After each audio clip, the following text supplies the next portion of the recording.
ಬೆಳಗಾವಿ ಮತ್ತು ಬಾಗಲಕೋಟೆ ಜಿಲ್ಲೆಗಳಲ್ಲಿ ಒಂದಷ್ಟು ರೈತರ ತೋಟಗಳಲ್ಲಿ ಕಾರ್ಯಕ್ರಮಗಳಿತ್ತು. ನಾನು ಕಂಡಂತ ಕೆಲವು ಸತ್ಯಗಳನ್ನ ನಿಮ್ಗೆ ಹೇಳಲಿಕ್ಕೆ ನಾನೀಗ ಮುಂದೆ ಬಂದಿದ್ದೀನಿ. ಅವರ ಒಂದು ಸಂಕಷ್ಟಗಳು ಸಾಕಷ್ಟು ಗಗನಕ್ಕೆ ಮುಟ್ಟಿರ್ತಕ್ಕಂಥ ವಿಚಾರಗಳನ್ನ ನಾನು ಪರಿಶೀಲನೆ ಮಾಡಿ ನೋಡಿದೆ. ಏನು ಮಾಡಿದ್ರು ಇಳುವರಿಯಲ್ಲಿ ಉತ್ತಮವಾದ ಇಳುವರಿ ಬರ್ತಾ ಇಲ್ಲ. ಇದು ಬಹಳ ಮುಖ್ಯವಾದಂತ ಸಮಸ್ಯೆ.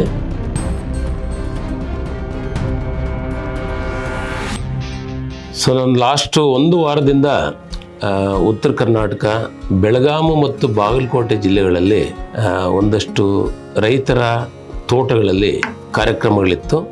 ಸೊ ಕಾರ್ಯಕ್ರಮಗಳಲ್ಲಿ ನಾನು ಕಂಡಂಥ ಕೆಲವು ಸತ್ಯಗಳನ್ನು ನಿಮ್ಗೆ ಹೇಳಲಿಕ್ಕೆ ನಾನೀಗ ಮುಂದೆ ಬಂದಿದ್ದೀನಿ.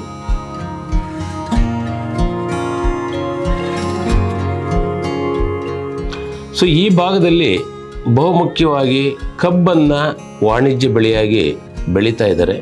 ಸೊ ದೂರದಿಂದ ನೋಡ್ತಕ್ಕಂಥವ್ರಿಗೆ ಕಬ್ಬು ಎಕರೆಗಟ್ಟಲೆ ಕಬ್ಬಿದೆ, ಅವರು ನೆಮ್ಮದಿಯಾಗಿದ್ದಾರೆ ಅಂತಕ್ಕಂಥದ್ದು ವಿಚಾರ ಗೊತ್ತಿರುತ್ತೆ.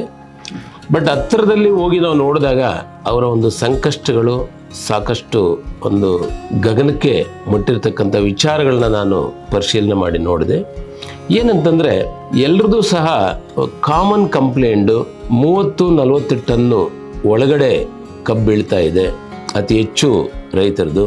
ಸೊ ಅವ್ರಿಗೆ ಯಾಕೆ ಏನಾಗಿದೆ ಅನ್ನೋ ಒಂದು ವಿಚಾರ ಗೊತ್ತಿಲ್ಲ. ಖರ್ಚಂತೂ ಏನೆಲ್ಲ ಮಾಡ್ತಾ ಇದ್ದಾರೆ, ಸಾಕಷ್ಟು ಶ್ರಮ ವಹಿಸ್ತಾ ಇದ್ದಾರೆ, ದುಡ್ಡನ್ನು ವ್ಯಯ ಮಾಡ್ತಾ ಇದ್ದಾರೆ. ಏನು ಮಾಡಿದ್ರು ಇಳುವರಿಯಲ್ಲಿ ಉತ್ತಮವಾದ ಇಳುವರಿ ಬರ್ತಾ ಇಲ್ಲ. ಇದಕ್ಕೆ ಏನು ಕಾರಣ ಅಂತಕ್ಕಂಥದ್ದು ನಾನು ರೈತರ ಜೊತೆಯಲ್ಲಿ ಪ್ರಾಯೋಗಿಕವಾಗಿ ಒಂದೊಂದನ್ನು ಅರ್ಥ ಮಾಡಿಸ್ತಾ ನಾನು ಹೊರಟೆ. ಏನಂತಂದರೆ ಆ ಭಾಗದಲ್ಲಿ ಯಥೇಚ್ಛವಾಗಿ ನೀರಿದೆ. ಸೊ ಜನಕ್ಕೆ ನೀರನ್ನು ಎಷ್ಟು ಕೊಡಬೇಕು ಎಷ್ಟು ಕೊಡಬಾರ್ದು ಅಂತಕ್ಕಂಥ ಒಂದು ಅದರ ಬಗ್ಗೆ ವಿಚಾರ ಗೊತ್ತಿಲ್ಲದೆ ಅವರು ನಿರಂತರವಾಗಿ ನೀರನ್ನ ಕೊಡ್ತಾ ಇದ್ದಾರೆ. ಆ ನಿರಂತರವಾಗಿ ನೀರು ಕೊಡ್ತಾ ಇರೋದ್ರಿಂದ ಅವರ ಗರಿಗಳು ಒಣಗ್ತಾ ಇದೆ. ಅಂದರೆ ಒಂದು ಕಬ್ಬಿನ ಗರಿ ಮೆಚೂರ್ ಆಗಿ ಅದು ಯೆಲ್ಲೋಯಿಶ್ ಬಂದು ಒಣಗೋಗ್ಬೇಕು. ಬಟ್ ಇದು ಹಂಗಲ್ಲ, ಹಸಿರಿರ್ತಕ್ಕಂಥ ಗರಿನೇ ಒಣಗ್ತಾ ಇದೆ. ಇವ್ರೇನು ಅನ್ಕೊಳ್ತಾ ಇದ್ದಾರೆ, ಇದು ನೀರು ಸಾಕಾಗಿಲ್ಲ ಅದಕ್ಕಿದು ಒಣಗ್ತಾ ಇದೆ ಅಂತಕ್ಕಂಥ ವಿಚಾರ ತಲೆಯಲ್ಲಿ ಇಟ್ಕೊಂಡು ಮೇಲಿಂದ ಮೇಲೆ ನೀರು ಕೊಡ್ತಾನೆ ಇದ್ದಾರೆ. ಬಟ್ ಕೊಟ್ಟು ಏನಾಗಿದೆ ಅಂತಂದರೆ ಒಂದು ಸೌಳು ಜೌಳು ಅಂತ ಅವರೇ ಹೇಳುವಂಥ ಪರಿಸ್ಥಿತಿ ಇವತ್ತು ಬಂದು ನಿಂತಿದೆ.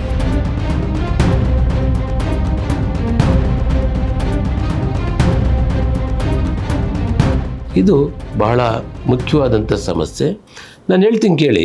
ಒಂದು ಮಣ್ಣಲ್ಲಿ 45% ಮಣ್ಣಿನ ಕಣಗಳಿರಬೇಕು, 25% ನೀರಿರಬೇಕು ಮಣ್ಣಲ್ಲಿ, 25% ಗಾಳಿ ಇರಬೇಕು, 5% ಸಾವಯವ ತ್ಯಾಜ್ಯಗಳು, ಎರೆಹುಳುಗಳು, ಸೂಕ್ಷ್ಮಾಣುಜೀವಿಗಳು ಇವೆಲ್ಲ ಸೇರಿ 5% ಇರಬೇಕು ಮಣ್ಣಲ್ಲಿ.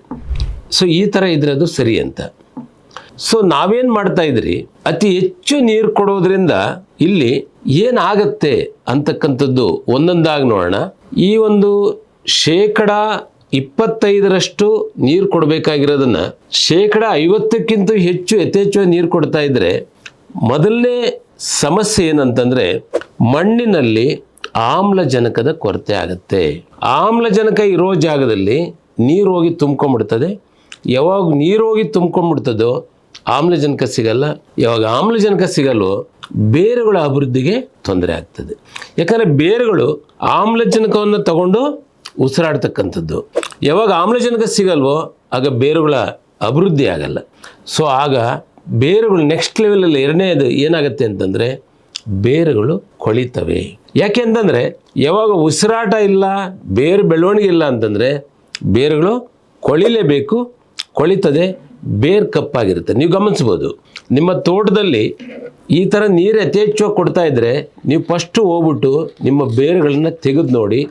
ಆ ಬೇರುಗಳು ತೆಗೆದು ನೋಡಿದ್ರೆ ನಿಮಗಲ್ಲಿ ಕಪ್ಪಾಗಿರ್ತದೆ, ಬಿಳಿ ಬೇರುಗಳ ಅಭಿವೃದ್ಧಿ ಇರಲ್ಲ. ಮೂರನೇ ಪಾಯಿಂಟು, ಬೇರುಗಳಿಗೆ ಮಣ್ಣಿನಲ್ಲಿರ್ತಕ್ಕಂಥ ಪೋಷಕಾಂಶಗಳನ್ನು ತಗೊಳ್ಳೋ ಶಕ್ತಿನ ಕಳ್ಕೊಂಡ್ಬಿಡ್ತದೆ. ಜೊತೆಗೆ ಯಥೇಚ್ಛವಾಗಿ ನೀರು ಕೊಡೋದ್ರಿಂದ ಆ ಪೋಷಕಾಂಶಗಳು ಕೊಚ್ಚಿ ಹೊರಗಡೆ ಹೋಗ್ತದೆ. ಸೊ ವೇಸ್ಟ್ ಆಗುತ್ತೆ. ಸೊ ಬೇರೆ ತಗೊಳಕ್ಕಾಗಲ್ಲ, ಇವೆಲ್ಲ ಬೇರೆ ರೂಪದಲ್ಲಿ ವೇಸ್ಟ್ ಆಗುತ್ತೆ. ಹಾಗಾಗಿ ಈ ಒಂದು ಅತಿ ಹೆಚ್ಚು ನೀರು ಕೊಡೋದ್ರಿಂದ ಬೇರುಗಳ ಮೇಲೆ ಬಹಳ ದುಷ್ಪರಿಣಾಮ ಬೀಳ್ತದೆ. 4ನೇ ಪಾಯಿಂಟು, ಸಾಯಿಲ್ ಸ್ಟ್ರಕ್ಚರ್ ಹಾಳಾಗುತ್ತೆ, ಅಂದರೆ ಮಣ್ಣು ಗಟ್ಟಿ ಆಗುತ್ತೆ.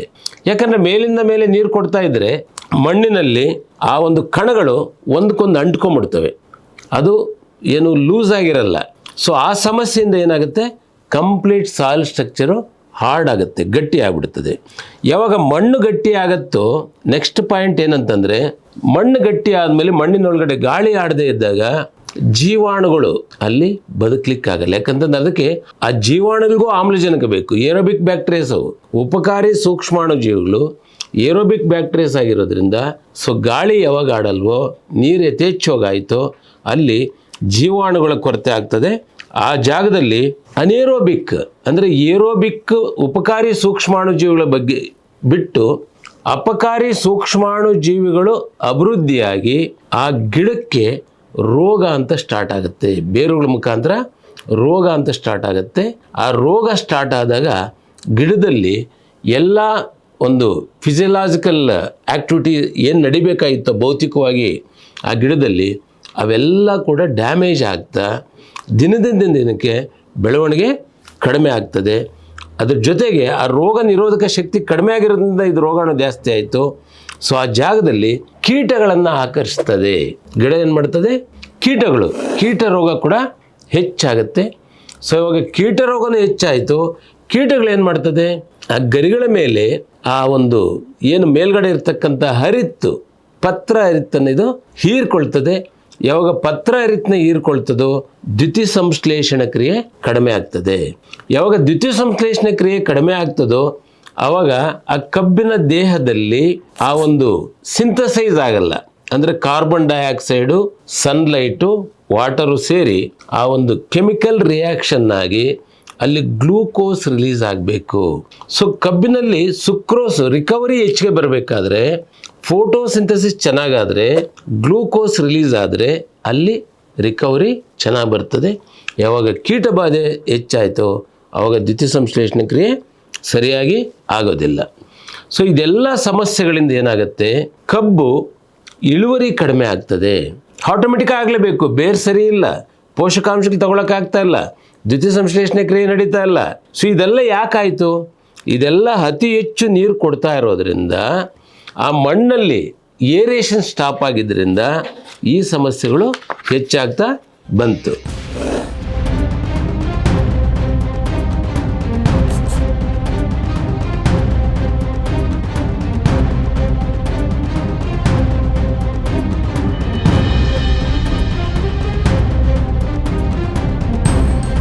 ಯಾವಾಗ ಆಕ್ಸಿಜನ್ ಕೊರತೆ ಆಗ್ತದೋ ಒಂದು ಸ್ಟಾರ್ಟ್ ಆಗಿದ್ದು ಒಂದಕ್ಕೊಂದು ಎಲ್ಲ ವ್ಯವಸ್ಥೆಗಳು ಡ್ಯಾಮೇಜ್ ಆಗ್ತಾ ಬರ್ತದೆ. ಇದು ರೈತರಿಗೆ ಏನಾಗಿದೆ ಪಾಪ ಗೊತ್ತಾಗ್ತಾ ಇಲ್ಲ. ನೀರು ಕೊಡಬೇಕು, ಯಾಕಂದರೆ ನೀರು ಫ್ರೀಯಾಗಿ ಸಿಗ್ತದೆ, ಕರೆಂಟು ಫ್ರೀಯಾಗಿ ಸಿಗ್ತಾ ಇದೆ. ಅರಿವಿಲ್ಲದೆ ಯಥೇಚ್ಛವಾಗಿ 24 ಗಂಟೆ 365 ದಿವಸ ಮೋಟ್ರ್ ಓಡ್ತಾನೆ ಇರ್ತದೆ. ಆದರೆ ಇದರಿಂದ ತೊಂದರೆ ಆಗ್ತಾ ಇದೆ ಅಂತ ಗೊತ್ತಿಲ್ಲ. ನೀವು ಹೇಳಿ, ಈ ಥರ ತೊಂದರೆ ಮಾಡಿಕೊಂಡು 30ರಿಂದ 40 ಟನ್ ನೀವು ಬೆಳೀತಾ ಇದ್ದೀರಿ. 40 ಟನ್ ಬೆಳೆದ್ರೆ ನಿಮ್ಮ ಕಬ್ಬಲ್ಲಿ ಲಾಭ ಇದೆ ಅಂತ ನೀವು ಲೆಕ್ಕ ಹಾಕಿದ್ರೆ ಲಾಭ ಇಲ್ಲ. ಯಾಕೆಂತಂದರೆ ನಿಮ್ಮದು 1 ಎಕರೆ ಜಾಗ ಇದ್ದರೂ ನೀವು ಮನೆಯವರು ಒಬ್ಬರೇ ಆದರೂ ಸೂಪರ್ವೈಷನ್ ಮಾಡ್ಕೋಬೇಕು ಡೈಲಿ. ಸೊ ನಿಮ್ಮದು ಒಂದು ದಿವಸಕ್ಕೆ 500 ರೂಪಾಯಿ ಲೇಬರ್ ಅಂತ ಲೆಕ್ಕ ಹಾಕಿದ್ರೆ, ಮನೆಯವರದೇ ಲೇಬರ್ ಅಂತ ಲೆಕ್ಕ ಹಾಕಿದ್ರೆ 300 ದಿವಸ ತಗೊಳ್ಳಿ, ಅಂದರೆ ಒಂದು 12 ತಿಂಗಳ, 12 ಇಲ್ಲ 11 ತಿಂಗಳ ತಗೊಳ್ಳಿ. ಸೊ ಆಲ್ಮೋಸ್ಟ್ ನಿಮಗೆ 300 ದಿವಸಕ್ಕೆ 1.5 ಲಕ್ಷ ಲೇಬರ್ ಚಾರ್ಜ್ ಆಗ್ತದೆ. ಸೊ 40 ಟನ್ ಬೆಳೆದರೆ ನಿಮಗೆ ಎಷ್ಟಾಗುತ್ತೆ, ಅರೌಂಡ್ 1,30,000 ಚಿಲ್ಲರೆ ಆಗ್ತದೆ. ಅಂದರೆ ನೀವು ಗೊಬ್ಬರ ಹಾಕಿರೋದು ಅದು ಇದು ಎಲ್ಲ ಬಿಟ್ಟು ನಿಮ್ಮ ಲೇಬರ್ ಲೆಕ್ಕ ಹಾಕಿರೋ ವರ್ಕೌಟ್ ಆಗಲ್ಲ. ಇಂಥ ಸ್ಥಿತಿಯಲ್ಲಿ ನೀವು ಕಬ್ಬನ್ನು ಈ ಥರ ಅತಿ ಹೆಚ್ಚು ನೀರು ಕೊಟ್ಟು ಮಣ್ಣಿನ ಜೀವ ವೈವಿಧ್ಯತೆಯನ್ನು ಹಾಳು ಮಾಡಿಕೊಂಡು ಇಳುವರಿನ ಕಡಿಮೆ ನೀವೇ ಮಾಡಿಕೊಂಡು ನೀವು ಬೇರೆಯವ್ರ ಬಗ್ಗೆ ದೂರೋದ್ರಲ್ಲಿ ಏನು ಪ್ರಯೋಜನ ಇಲ್ಲ. ಸೊ ಅತಿ ಹೆಚ್ಚು ನೀರು ಕೊಡ್ತಾ ಇರೋದ್ರಿಂದ ಮಣ್ಣು ಡಿಗ್ರೇಡ್ ಆಗಿದೆ, ಸಾಯಿಲ್ ಡೆಡ್ ಆಗಿದೆ. ಈ ಸಾಯಿಲ್ ಡೆಡ್ ಆಗಿರೋದ್ರಿಂದ ಸೊ ಮಣ್ಣಿನಲ್ಲಿ ಎಲ್ಲ ಕ್ರಿಯೆಗಳು ನಿಂತಿದೆ. ಅದೇ ರೀತಿ ಆ ಒಂದು ಮಣ್ಣಿನ ಜೀವವೈವಿಧ್ಯತೆ ಹಾಳಾಗಿರೋದ್ರಿಂದ ಬೇರೆಯವರ ಅಭಿವೃದ್ಧಿ ಕುಂಠಿತಗೊಂಡಿರೋದ್ರಿಂದ ಸೊ ರೋಗಕ್ಕೆ ತುತ್ತಾಗಿ ಬೆಳವಣಿಗೆ ಸರಿಯಾಗಿ ಆಗದೆ ಇಳುವರಿ ಕಡಿಮೆ ಆಗ್ತಾ ಇದೆ. ಅದಕ್ಕೆ ಸ್ನೇಹಿತರೆ ನಾನು ಹೇಳೋದಿಷ್ಟೇ, ಕಾಮನ್ ಪ್ರಾಬ್ಲಮ್ ನೀವು ಕೊಟ್ಬಿಟ್ಟಿದ್ದೀರಿ, ಸಾಯಿಲ್ ಎಲ್ಲ ಡಿಗ್ರೇಡ್ ಆಗಿಬಿಟ್ಟಿದೆ. ಏನು ಮಾಡೋದು? ಈಗ ನೀರು ಕಡಿಮೆ ಕೊಡೋಕೆ ಹೋದ್ರೂ ಮಣ್ಣು ಗಟ್ಟಿಯಾಗಿದೆ, ಬೆಳೆ ಒಣಗ್ದಂಗೆ ಆಗುತ್ತೆ. ಅದಕ್ಕೆ ಏನು ಮಾಡಬೇಕು ಅಂತಂದರೆ, ಇವತ್ತು 14 ವರ್ಷದಲ್ಲಿ ಇಡೀ ದೇಶದಲ್ಲಿ ವಿದೇಶಗಳಲ್ಲಿ ಪ್ರೂವ್ ಮಾಡ್ಕೊಂಡಿರ್ತಕ್ಕಂಥ ಒಂದು ಡಾಕ್ಟರ್ ಸಾಯಿಲ್ ಅಂತಕ್ಕಂಥ ಒಂದು ಜೈವಿಕ ಒಳಸುರಿಯನ್ನು ನೀವು ಮಣ್ಣು ಕೊಟ್ಟರೆ 15ರಿಂದ 20 ದಿವಸದ ಒಳಗಡೆ ಮಣ್ಣನ್ನು ಲೂಸ್ ಮಾಡಿ ಎರೆಹುಳುಗಳ ಅಭಿವೃದ್ಧಿಯಾಗಿ ಬೇರುಗಳನ್ನು ಬೆಳೆಸ್ತಾ ನೀರನ್ನು ಮಣ್ಣಲ್ಲಿ ಆಳವಾಗಿ ಇಂಗಿಸ್ತಾ ಒಂದು ಒಳ್ಳೆಯ ವಾತಾವರಣವನ್ನು ಸೃಷ್ಟಿ ಮಾಡಿ ನಿಮ್ಮ ಬೆಳೆ ಚೆನ್ನಾಗಾಗಲಿಕ್ಕೆ ಏನು ಬೇಕೋ ಅಂಥ ವಾತಾವರಣ ಸೃಷ್ಟಿ ಮಾಡುವಂಥದ್ರಲ್ಲಿ ಇದು ಮೊದಲನೇ ಸ್ಥಾನದಲ್ಲಿದೆ ಅಂತ ಹೇಳಲಿಕ್ಕೆ ನಾನು ಇಚ್ಛಿಸ್ತೀನಿ. ತಡೆ ಮಾಡಬೇಡಿ. ಎಕರೆಗೆ 5 ಲೀಟ್ರನ್ನ ಇಮ್ಮಿಡಿಯೇಟ್ ಹಾಕಿ ನಿಮ್ಮ ತೋಟವನ್ನು ಸರಿಪಡಿಸ್ಕೊಂಡು 60ರಿಂದ 80 ಟನ್ನು ಇಳುವರಿ ತೆಗಿಲಿಕ್ಕೆ ಅಲ್ಲ, ತೆಗಿತಾ ಇರತಕ್ಕಂಥ ಸಾವಿರಾರು ವಿಡಿಯೋಗಳು ಇವತ್ತು ನಮ್ಮ ಹತ್ರ ನಮ್ಮ ಯೂಟ್ಯೂಬ್ ಚಾನಲ್ ಇದೆ. ಸೊ ಇದೇ ಯೂಟ್ಯೂಬ್ ಚಾನಲ್ನ ನೀವು ಸಬ್ಸ್ಕ್ರೈಬ್ ಮಾಡ್ಕೊಳ್ಳಿ, ಲೈಕ್ ಮಾಡಿ, ಇಷ್ಟ ಆದರೆ ಬೇರೆಯವ್ರಿಗೂ ಶೇರ್ ಮಾಡ್ತಾ ಈ ಮೆಸೇಜನ್ನ ಒಂದು ಆಂದೋಲನ ರೀತಿ ತೊಗೊಂಡು ಹೋಗ್ಲಿಕ್ಕೆ ನಿಮ್ಮೆಲ್ಲರ ಸಹಕಾರ ಇರಲಿ ಅಂತ ಹೇಳ್ತಾ ನನ್ನ ಮಾತನ್ನು ಮುಗಿಸ್ತಾ ಇದ್ದೀನಿ. ಧನ್ಯವಾದಗಳು.